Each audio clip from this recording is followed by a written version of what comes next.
Cara unik Gading Marten dan Giselle bahagiakan Gempi.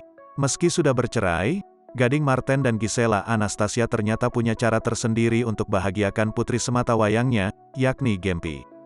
Dengan baju senada, Gading Marten dan Gisela Anastasia mengapit Gempi berjalan di tengah saat liburan di London. Bak keluarga utuh, Gading Marten dan Gisela Anastasia berjalan romantis sambil bercanda tawa tanpa beban. Gempi pun merasakan kehangatan kasih sayang kedua orang tuanya, yakni Gading Marten dan Gisela Anastasia. Mantan pasangan artis Gading Marten dan Gisela Anastasia tetap berhubungan baik meskipun telah bercerai sejak 2019. Gading dan Giselle meluangkan waktu untuk menemani putri mereka, Gempita Nora Marten, menikmati liburan di London, Inggris. Seperti yang terlihat dalam unggahan baru Gading dan Giselle melalui akun Instagram masing-masing. Walau tidak lagi berstatus sebagai suami istri, kekompakan Gading dan Giselle tetap terjaga.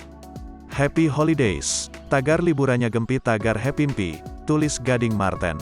Suasana hangat terpancar dari 3 potret kala ketiganya berada di dalam mobil, makan, dan berfoto bersama di jalanan London. Raut wajah Gempi terlihat sangat bahagia bisa menjelajahi London didampingi kedua orang tuanya.